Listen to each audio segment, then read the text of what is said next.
Are you ready?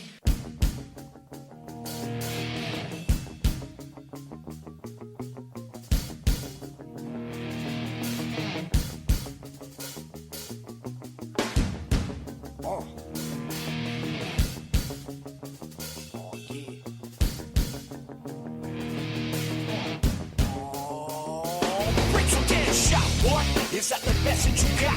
We about to go live. Are you ready to rock? So take a shot, boy. Is that the message you got? From the fans to the fans, let me hear the crowd pop. So take a shot, boy.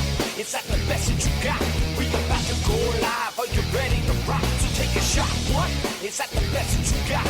From the fans to the fans, let me hear the crowd pop. So take a shot. Oh yeah. So take a shot. Oh, so take a shot. Oh, so take a shot. If you're ready and willing, I'm able, and welcome to another exciting edition of A Shot of Wrestling, the interviews.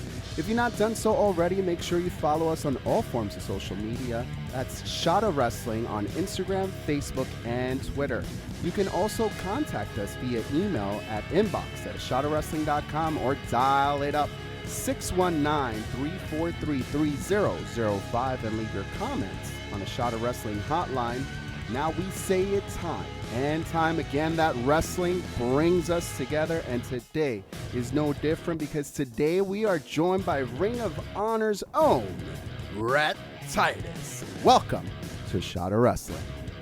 Abel, thanks for having me. I'm excited to be here, and I'm excited to be taking a shot of wrestling.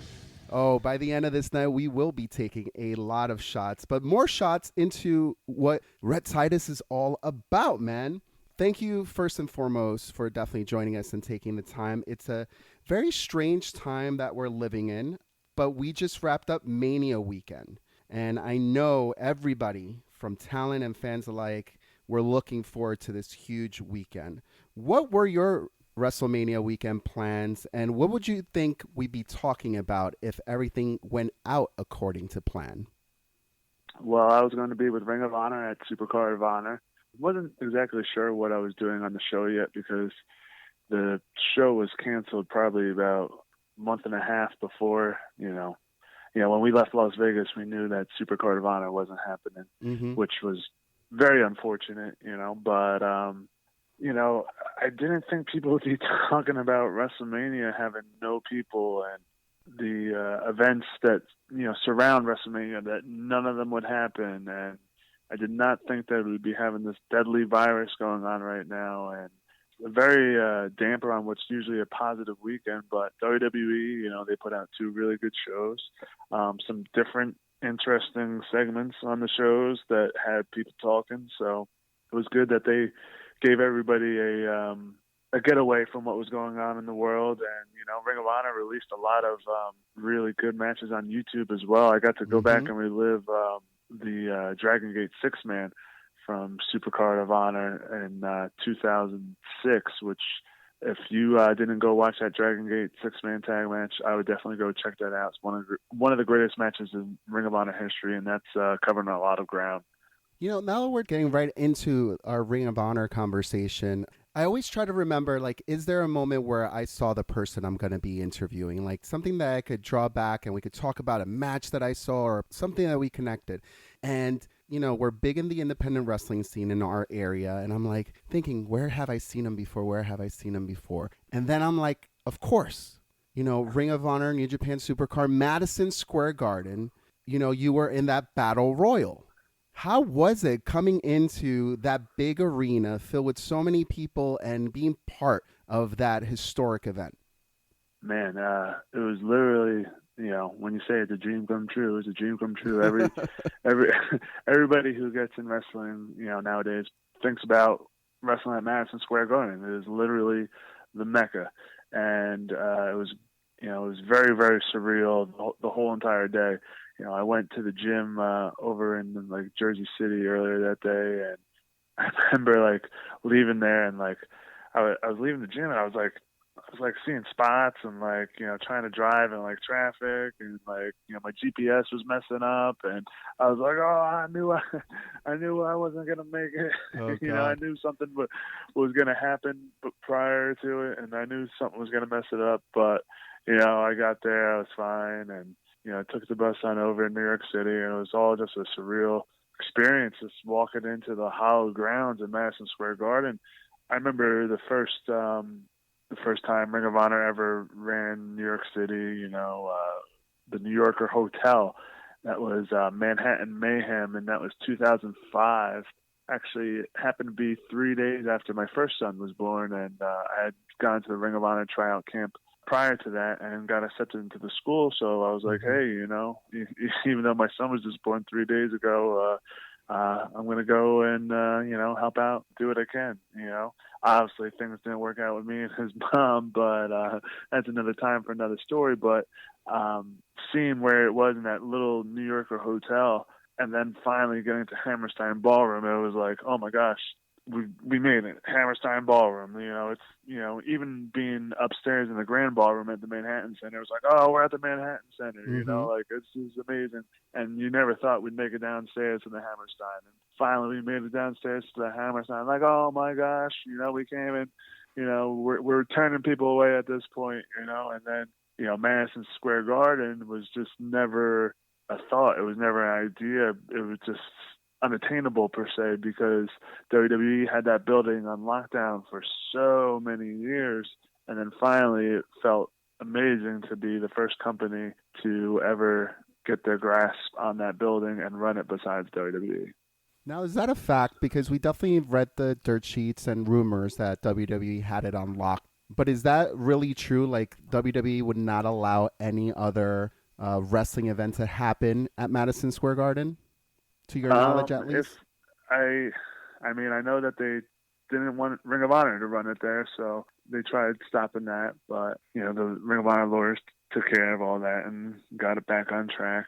But I don't know if anybody ever tried it, but it's one of those things where who else could have done it?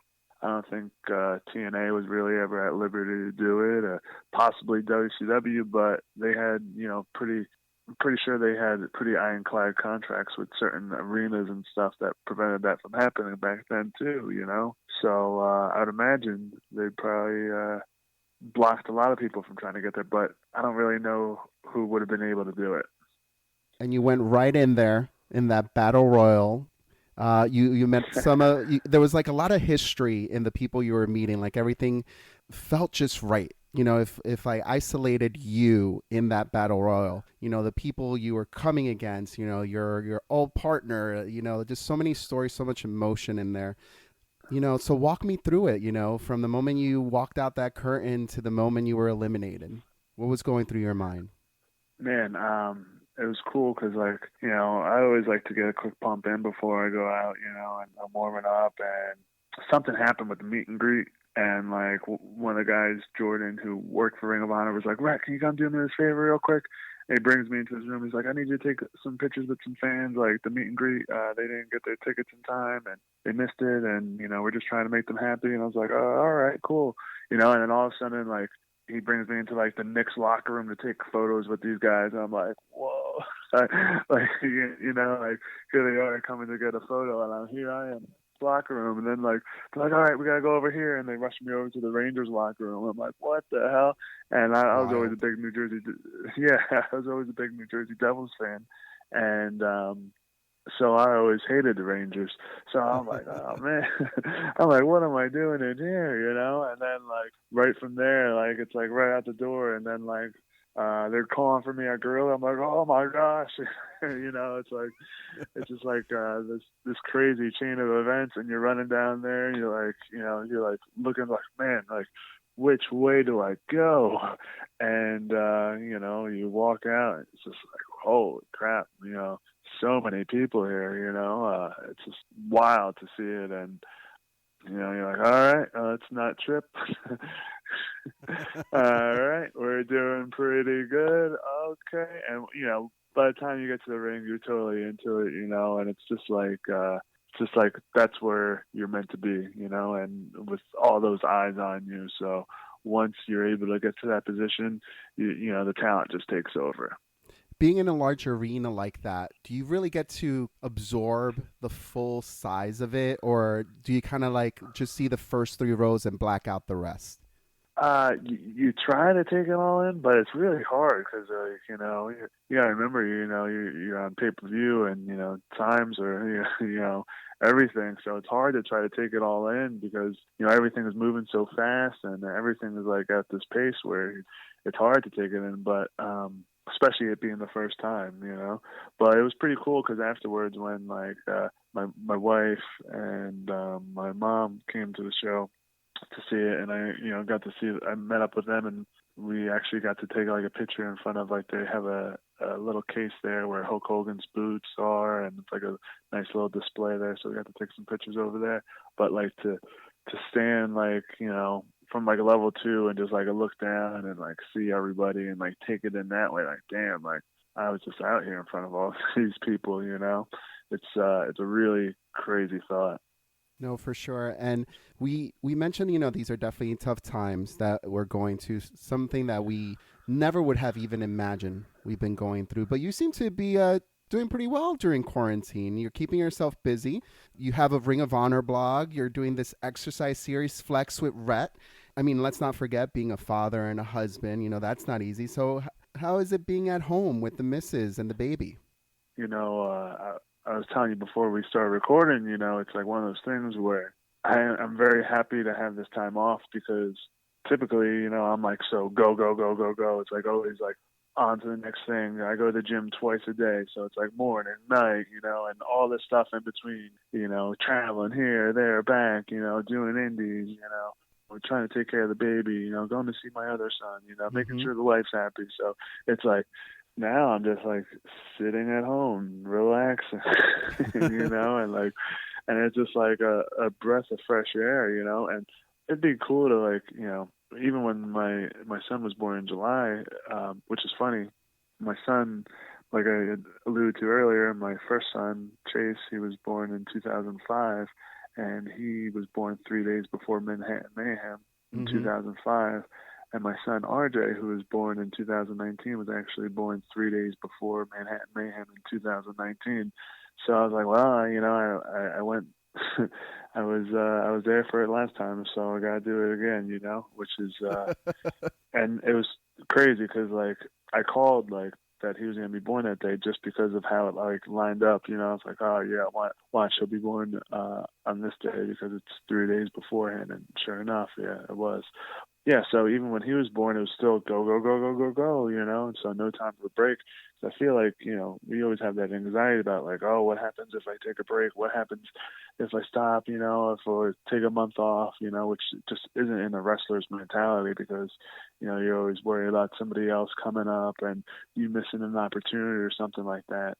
So now to have a break where everything is at a break, you know, and you can have the peace of mind to know that you're not missing anything is a really, really good feeling because, you know, you're getting to relax, you're getting to recover, and you don't have to have all those anxious feelings on, I got to get back because nobody's going right now. So it's a crazy time to be living in though. Yeah, no, I love that you're staying positive and really looking at what the silver lining is, you know? Just You know, like you, and I'm enjoying spending time with my son, which I didn't get to do as much when I'm out there working or out recording or doing independent wrestling shows because I also do commentating on the side. So it's like there's always something going on. So I'm appreciating the extra time. yeah, you know, and when my wife's working from home, so I'm taking care of the baby all day. It's fun. We're playing games. We're watching Mickey Mouse Clubhouse, you know, doing the hot dog dance all day, you know, having a great time. And it's definitely cool, you know, it's definitely cool to like give back and, you know, provide content like the like the Flex with Rhett series, where I'm, giving my free workouts to people, at home who are bored with nothing to do, and maybe they want to get in shape. Maybe they don't know how to, though. Maybe they don't know how to get started. Maybe they don't got that motivation. Maybe they don't got the dedication of allotting a certain time to do it. There's a lot of ifs, ands, or buts that come into things like this, and then writing the blog for Ring of Honor, ROHWrestling.com, it's pretty cool because I'm writing about experiences from my whole entire career, back from when I first started, before I even got into wrestling, and my first thoughts on Ring of Honor and stuff like that. Just a getaway, 5-10 minutes of reading this blog and being like, wow, I forgot all about the coronavirus. It's a good feeling to not have to think about it, to not be paranoid about this crazy disease that you can catch at the drop of a hat. You turn on the TV, that's all you see. You flip through the channels, every commercial, coronavirus, every show is in some different form because of this, nobody's really having the same thing going on. It's very hard to get away from it. So if I can, help people get away from it for 5 minutes, 10 minutes, an hour out of the day, it's a great feeling. And if I'm going to be working out with anybody, what better person than Rhett Titus? I mean, yeah, DDP has yoga on lockdown, but I mean, this might be your opportunity. Like what happens during quarantine could actually open an opportunity down the line. Why can't there be more professional wrestlers showing us their workout skills? The proof is in the pudding. It's working for you. Why can't it work for me? Yeah, maybe I come up with my own P90X DVD series and start selling it at indie shows when we get back up and run. But it's pretty cool because I'm trying to film it and get all the right angles and demonstrate and do the workout myself all at the same time. So it's kind of hard to navigate sometimes, and I'm streaming it from my phone, my wife's phone, and the laptop, for 3 different social media outlets. I got to figure out a way to try to stream it all at once, just to make life a little bit easier on myself. But I find it all fun and I find it all rewarding to, give back. A guy sent me a tweet the other night like, thank you so much for doing this. Like, you're keeping me motivated. Stuff like that makes you feel good about yourself at the end of the day, No, for sure. The blog is super cool. I love the way it's starting and it's progressing. So let's get into a little bit of that. Could you explain to us how February 23rd changed your life? Well, February 23rd, 2002 was the first ever Ring of Honor show, and my brother-in-law, we used to go to a lot of wrestling shows together, and he was like, hey, there's this new wrestling show coming out in Philly, do you want to go? And I was like, wrestling was kind of on a downswing at that time, ECW just went out of business and stuff, and I was starting to become a teenager, 13, 14, things were starting to get a little more interesting than wrestling. I was like, yeah, I don't know. And he was like, well, Steve Corino and Eddie Guerrero are going to be there. And I was like, okay, let's go, and I'll just never forget, this was the first time I seen guys, with such intensity, with such passion, with such fire, just, throwing guys all over the ring, the stiff, shots back and forth, and I had never seen wrestling like this. So I was, oh my goodness, this is amazing. How did that guy not break his neck? How did that guy not get knocked out there?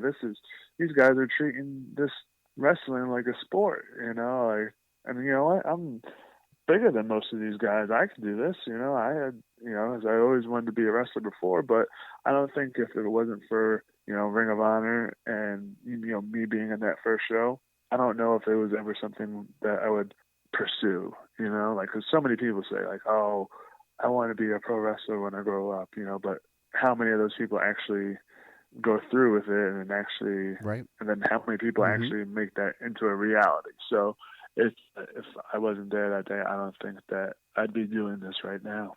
Now, because of the blog, you were able to relive in your mind and put into paper what that moment felt for you. When was the last time you thought about February 23rd? No lie, every year, when I look at the date and I see it's February 23rd, I'm like, damn, I just think about it, and I went back on the Honor Club a few months ago. I was like, man, let me watch that show again, still a really good, solid show. You know, you got a lot of great matches on there. Christopher Daniels versus Loki versus Bryan Danielson, Jay Briscoe versus Amazing Red. So there's like a lot of really good matches on there, and it holds up to the day. You know, really good stuff. It's cool because the Honor Club, they just uploaded a bunch of old stuff. They have the whole first 2002 year, and they everything from like 2011 and on, but they just went back and they uploaded 2010, which was a very big year for me. And I got to watch some of my old matches the other day that I haven't seen in probably almost about 10 years. And I was like, oh my gosh, like this is awesome, you know? So it was very cool to go back and relive all that stuff. Yeah, I mean, you've been part of this ongoing thread in the fabric of Ring of Honor for 15 years and counting. What are some of the moments in your career that have meant the most to you in Ring of Honor?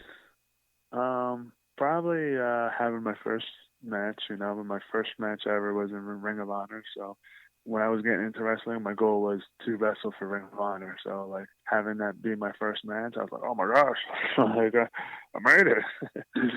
So happy to like be able to do that. Another big one for me was the Honor Takes Center Stage with the All Night Express versus the Briscoes. That was WrestleMania weekend, I want to say 2011. So that was a very big match. And winning the belts from Wrestling's Greatest Tag Team in 2012, the Tag titles. Mm-hmm. Then, you know, getting to be managed by Steve Corino when I was in Scum, that was another really cool thing too, because Steve Corino was always my favorite wrestler from like probably about like 99 on, you know, so I was very happy to be able to get the chance to do that, you know. Yeah, you know, I had a lot of really cool moments wrestling at Madison Square Garden. When I look back and be like, oh my gosh, I did that. Oh wow, I did that. You know, you get so caught up in the moment and so busy with life and all this stuff that time goes by so quick and you don't even realize all the stuff you did. You know, that's why it's cool to go back and check it out on like the Honor Club and, you know, writing this blog and, you know, remembering all these things back and reliving it all. You know, your character went through a lot of evolving in the last 15 years, and a wrestler has to evolve his character.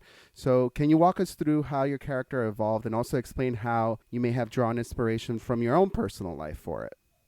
You know, when I first showed up in Ring of Honor, you know, I was a guy wearing green trunks because I was super green.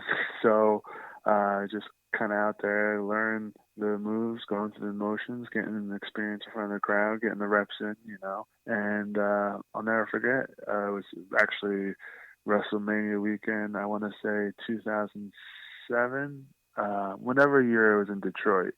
And there was a huge crowd, you know, and I had a dark match early in the evening, and I was coming out to the ring, and, you know, Adam Pearce used to like to goof off and do the announcements from the locker room, and he announced me as the sexiest man alive, Rhett Titus. And I heard it, and I was just like, oh, all right. And I just started doing my best Michael Hayes impression, you know. And the next show I showed up, I had like a robe, I had glasses, I had all this. I was like, oh, yeah, I got all these ideas and stuff like that, you know, just, you know, I never thought of myself as the sexiest man alive because, you know, I never really felt like that. I was always a heavy-set kid growing up, and whenever I had ever pictured myself as a wrestler, I always thought I'd be wearing like a T-shirt and like baggy clothes and stuff like that because, you know, I was never really comfortable showing off my body. But through working out, because of wrestling, you know, I had gotten in pretty good shape, looked pretty good. So, you know, somebody else saw that in me, and I was just like, oh, okay, so whatever. And I found how easier it was to actually have a character to portray when you're in the ring than, you know, just going out there as a guy in green tights trying to get people to like you. And from that, you know, I started turning heads, and then eventually I got an opportunity to get a little program going with Daisy Hayes and Delirious, and that was when Gabe Sapolsky dubbed me as Addicted to Love, Rhett Titus. And which, you know, was essentially the same thing, but it was just like a cooler, different name, you know, and then I had a bow tie and stuff like that. So And then that formed into teaming with Kenny King, where he had a similar-minded character as the pretty boy Pitbull, and he would wear a suit down to the ring, and we kind of just gelled off each other. We just, complimented each other very well. And then one night in New York City, we were wrestling the Briscoes, and the crowd, just did a double switch, and, they started cheering for us and booing the Briscoes. And the Briscoes, they've been around since day one. So for that to happen in a match with the Briscoes is kind of crazy. But the crowd just started getting behind us, and, we'd be bleeding and fighting and, really showing another side of us where, we were ass kickers and stuff like that. But we eventually won the belts, and Kenny went on his way to TNA. And then I came to a crossroads where I had to, find myself all over again. And then I got taken under the wing by Steve Corino and joined Scum, which eventually got me kicked out of Ring of Honor. And I came back under a mask as the Romantic Touch, coming back Addicted to Love, sort of, but a new twist on it under a mask. And, maybe I was Spanish, maybe I was Irish, maybe I was, Jamaican. Nobody really knew. But, and then, which eventually brought me back to teaming with Kenny once again when he came back from TNA and, kind of picking up where we left off. And which, then we got Caprice put with us, and we formed the cabinet and tried to make wrestling great again, which then turned into the Rebellion with Shane Taylor as well. And, we were some ass kickers rebelling against the system, which then we lost a loser team must disband, and it was back to the drawing boards again. And then I started teaming with Will Ferrara. We were the Dogs and Little Willie and the Big Dog, and which was a very fun tag team as well, because it was like Ike and Spike if they came to life. And then you could tell you guys were having fun on that one. Oh yeah, we were having a blast. And he lost a match to Cheeseburger, and he never showed back up again. And then I was kind of looking for him for a little while, but I kind of found myself amongst that when I came out in my underwear at Survival of the Fittest, and it was kind of protrude that I wasn't on the show. In the tournament, I was just doing commentary. So I was like, oh, you want to have a show, Survival of the Fittest without the fittest? Okay, I'll show them what's up. And that just kind of turned into a thing of its own. And the Flex Express started, traveling up and down the highway, and just at any opportunity, just flexing and showing off. But it wasn't really helping me win too many matches. And then my son was born, and it made me reevaluate things even more, and get back to business and get back to the basics, and really start to own in on technical skill and stuff like that, and not using other things to try to get by. And that's kind of where we're at right now. So it's definitely been an evolution, to say the least. There's different hats that throughout the years, you have to wear different hats in a company to be able to have the tenure that you've had. You mentioned commentary, managing wrestling. Is there anything that we have not seen on camera, maybe behind the scenes, that you've helped out with? Nothing really jumps out to mind, because, to me, a lot of stuff is just giving somebody a helping hand or a tip of advice here and there. And it's really cool when the light bulb goes off, But something you guys might not know is, if you guys are familiar with Cheeseburger, another Ring of Honor wrestler, he started at the Ring of Honor Dojo as well. And I had already been around for years, and was already wrestling on shows and featured on the shows. And Cheeseburger came along, and he was a new dojo student. I was like, what the hell, this guy? He's like 95 pounds soaking wet. Like, you want to be a wrestler? And he's like, yeah, I want to be a wrestler. And I was like, oh, okay, and I would just ride him extra hard, just because that's just how it was when you're getting into wrestling, because that's what happened to you. So, you ride the guys hard. Yeah, you got to build character. And I'm trying to tell him, all right, you got to eat this, you got to eat that, you got to work out, and he's like, ugh. And he just, wasn't having it. I was like, all right, this guy, every rest stop we go to, this guy's got to stop and he's got to get a cheeseburger. For now on, I'm going to call you Cheeseburger. And, it was a name that he absolutely hated because he looked at it as like, maybe a punishment or, nobody really expects to get into wrestling and be called Cheeseburger. He had this whole idea for this cool masked character and all this, all this stuff drawn out and, nope, rip that up, you're Cheeseburger now. And then once he finally actually got a break to be on the show, just so happened that the whole story that I told you pretty much played out between him and Charlie Haas, and Charlie Haas called him Cheeseburger. And he's went on to do awesome things, wrestle at the Tokyo Dome, wrestle at Madison Square Garden, and, he's really come into his own. So I don't want to say, sit here and take credit for Cheeseburger, but, because he's taken that name and, made it into his own thing. But yeah, me bullying him around and calling him Cheeseburger is where he got the name from.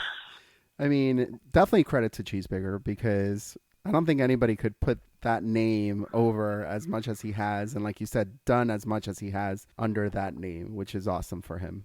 I would have never expected it. Now, is that type of, tough love or, you mentioned like bullying in a way, kind of the way things go in wrestling? And why is that so important? Well, at least it did when I got into wrestling. Kind of like that for a few years afterwards, but I don't know, kind of around like 2012, 2013, once everybody got so damn emotional and, stuff like that, where, people just, it's not really a thing anymore. You know what I mean? Like, everybody's kind of like pampered and catered to and stuff like that. But, I just think, playing little jokes, having little nicknames and stuff like that. And as long as you're not hurting the person or, causing physical or mental harm to the person, what's wrong with having a little fun, right? Yeah, and it's the way I see it. I mean, I when I went to college, I joined a frat. But those who... Yeah, so you know all about it. So those who really push you more are those who I ended up being the closest friends with after the whole college experience was over. And wrestling's a big fraternity too. Right. You are hating on him for like the diet he was holding. He needed to eat a little bit more cheeseburger. So what is your diet like? Because you're all shredded and shit. So what do you usually eat? Yeah, I'm actually a vegetarian. So keep a very low carb. I was doing a lot of intermittent fasting, like a lot of 18, 20-hour fast, and then you eat for 4 to 6 hours. But it was very hard to get all my calories in that time. And also I was like, man, I want to cut back on the intermittent fasting a little bit right now, because if we get to a point where, we physically can't leave the house and I really have to start fasting, I want to have a little more wiggle room to play with. Yeah. You never know. So, it's a day by day thing. So yeah, it's crazy, especially living in New Jersey, every day you turn on the news and it's worse and worse and worse. And you're just like, when is this going to stop? But, vegetarian. So I've been almost 3 years. Dude, my wife, she just made me this cauliflower-based chicken parmesan tonight. Well, obviously it wasn't really chicken, but it was like chicken parmesan, and oh man, it was absolutely amazing. If I didn't tell you that it was cauliflower parmesan, you wouldn't even know. But I have a lot of the Morningstar Farms replacement chickens, and I do their burgers a lot and stuff like that. I still have a lot of eggs, so that's pretty much what keeps me not being a vegan. A lot of protein shakes throughout the day. I work out twice a day, and ever since we've been quarantined, sometimes it's 3 times a day. So it's just about getting it in whenever you can, and think about what you're putting into your body, and think about, well, how's my body going to use this? Because once we understand that food is just fuel for our body, and you don't want to eat until you feel sick or anything like that, because whatever you're accomplishing at that point, you're a lot better off that way. Once we realize that, most people would be in a lot better shape. Why the choice of being a vegetarian? Honestly, so Austin Air is my trainer, and he's full on vegan. And back when he was training us, he was vegetarian at the time. He hadn't gone vegan yet, but he's vegetarian at the time, and he'd always be, he's very passionate about his beliefs and stuff like that. So it was always just something. I was like, oh yeah, I can't ever really see myself doing that though, And I even had my wife like put in the wedding vows that she vowed to make me chicken and broccoli for until the end of time or whatever, So eating like chicken and meat and stuff like that was a very big part of my life. Every bodybuilder, grilled chicken, grilled chicken, grilled chicken. Yeah. People who are in shape always eating grilled chicken. And then social media, they always have a way of making you watch whatever is popular on social media at that time, as we all recently found out this quarantine about the Tiger King and Joe Exotic. I don't think there's a person in America who hasn't seen that yet, but Have you seen that, by the way? Oh, of course. Oh my gosh, they're freaking crazy. I started watching it, and you just can't turn it off. You can't turn away from it. You just sit there and you're like, where the past 5 hours? And but yeah, so at this point, What the Health was one of the popular things. So there was a documentary that me and my wife watched, and it was like a pro vegan documentary, and just some of the scenes I had seen in the movie, like with the animals and all, and the way and I was just like, I'm done, And my wife was like, yeah, okay, I'm like, no, like I'm gonna finish up the rest of that chicken that I bought in the fridge, and then that's gonna be that. I'm not gonna eat meat no more. And she's like, laughing hysterically, like, you not gonna eat meat? Okay. I'm like, no. And then, sure enough, once that chicken was done in the fridge, that was that.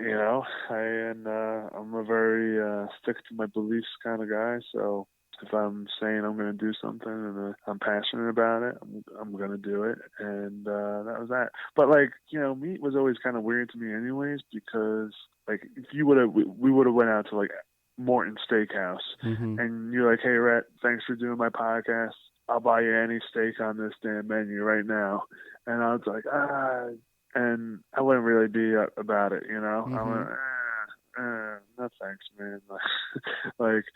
If my wife was making steak and it was on the bone or something, I had to cut it off, I'd be like, it would always kind of gross me out. I never really liked, cutting it off the bone. But if somebody had sliced up some steak really nice and thin and cooked it up, well done, and you're like, all right, that's cool, I could do that, But as far as cutting it and that stuff, and sometimes I'd be eating the food and I'd be thinking about what body part am I eating? And I remember when I was a kid, when I found out what hot dogs were made of, I was like, oh my gosh, and that's another thing that happened around this time too, is we had gone to this pig roast, somebody was having a pig roast by my house, and I was just going to hang out and, what we thought barbecue, oh yeah, pig roast, cool, and then we get there and you see the thing and you're like, oh my it's a gosh, full pig, face and everything. Yeah, there's always got to be that guy at the party who wants to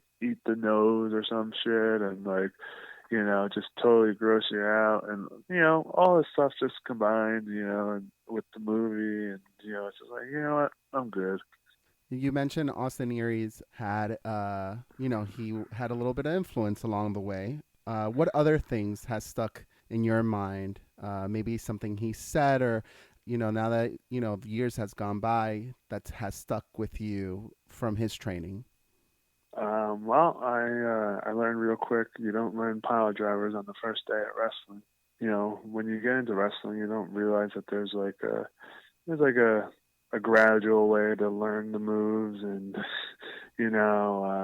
go through the paces and kind of, prepare yourself to get to the more complex moves and stuff like that. And it was first day of training, and we did a few bumps and stuff like that. And he's like, all right, who wants to learn a pile driver? And I was like, it was, keep in mind, it was just me and Grizzly Redwood in class. We're only two guys in our training class. So I was like, yeah, and I like raised my hand. He's like, all right, come over here. And he's like, so what you gotta do is you gotta grab the guy. You gotta put his head between your legs, And then he just like rips ass on my head. I'm like, what the? And he's like, what are you, stupid? You don't learn pile drivers on the first day of wrestling school, And I'm like, oh man, like, yeah, I'm stupid. Like, I should have known better. And he's like, no, but really, like, you guys want to learn how to do a pile driver? And I was like, yeah. He's like, come over here, I'll teach you.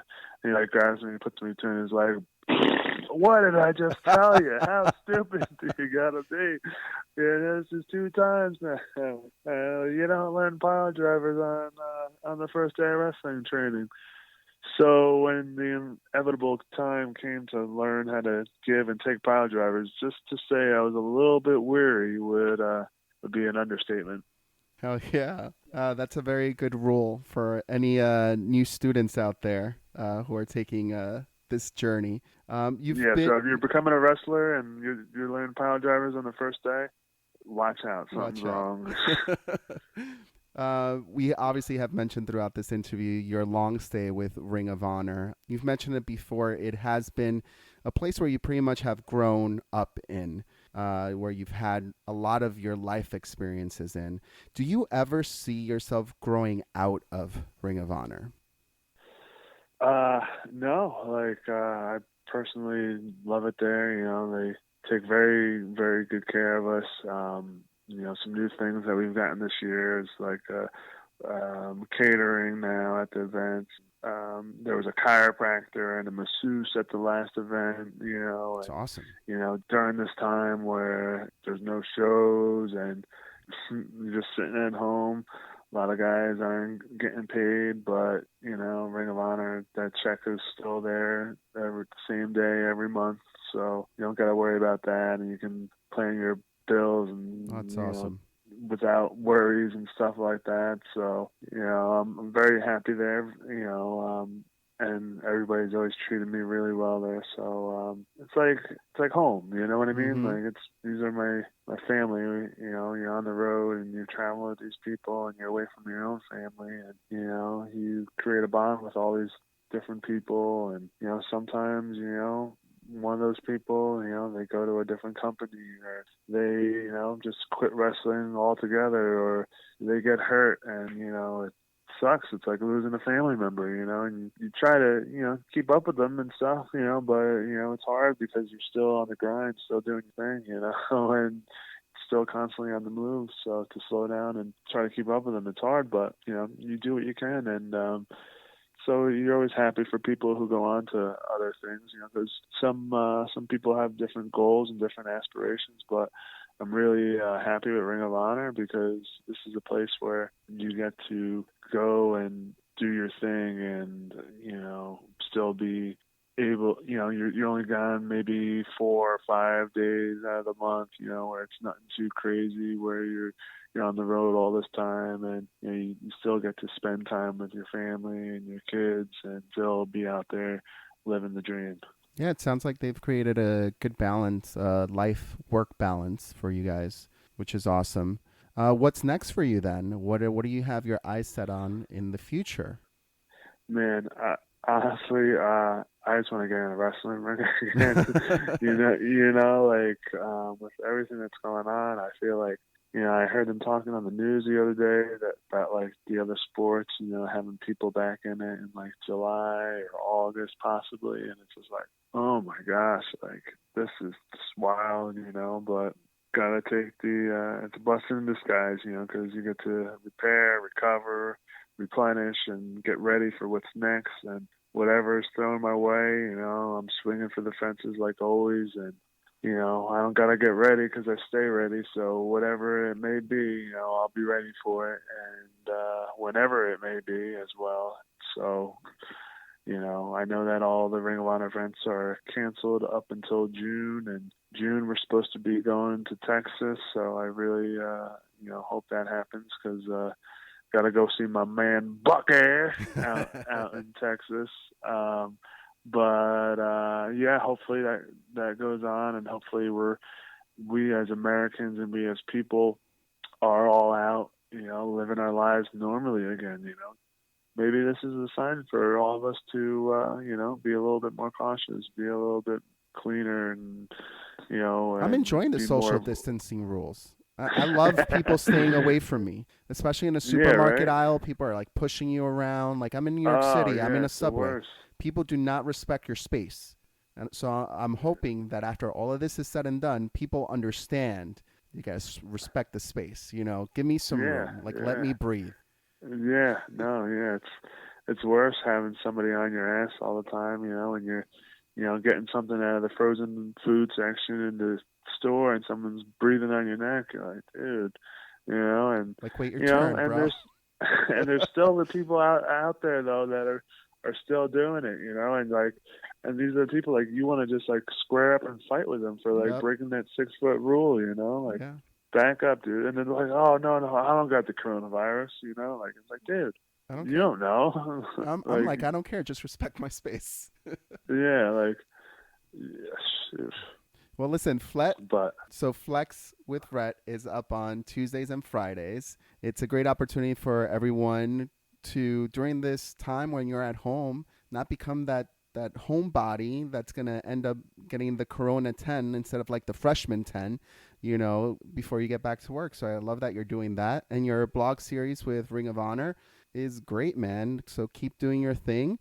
Anything else that I'm missing that where people could follow you during this quiet time, and then let us know when you're getting back into that ring? Yeah, Facebook.com/Rhett Titus, RHETTTITUS, YouTube.com/Rhett Titus, and then also on Twitter and Instagram at Rhett Titus ANX. I don't have any TikTok or anything like that. I'm not into that. Don't worry, cool stuff like all the kids these days. But in due time, you will have a TikTok. If you guys want to go support me or anything like that, you can always go buy a T-shirt. ProWrestlingTees.com/Rhett Titus ANX, and I'd like to see you guys come and get a workout in. Come flex your Rhett. A lot of people may be a little, for lack of a better term, scared to come work out with me because you take a look at me, you figure, I don't want some next level shit, but we break it down really easily. So, I have it set up for beginners, intermediate, and advanced, so everybody can get a good workout in and be a part of it, So it's for everybody. It's not just for a certain type. Everybody, all fitness levels included. Awesome, brother. And if I could have that 6-pack by the end of this quarantine, we'll be a very happy household over here. Hey, make sure you check out Friday, because we'll be doing a special quarantine edition where we're going to be focusing on the core, the abdominal area, the torso, the obliques. So definitely want to check that one out. Thanks, brother. Thank you so much for joining us on this episode of A Shot of Wrestling. Stay tuned, though. We still have last call. Oh, snap. I don't know if I'm ready for all that.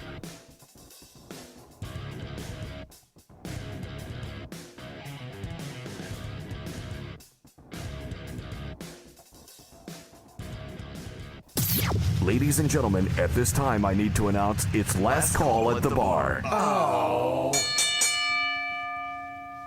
All right, everybody, thanks for sticking around. You have made it to last call, and we're still here with Ring of Honor's own Rhett Titus. Rhett, now it's really simple. I ask you a question, and the first thing that comes to your mind is the first thing you answer. Are you ready? Man, you've been throwing a lot of shots at me tonight, but if it's last call, I'm still standing. Let's do this. And away we go.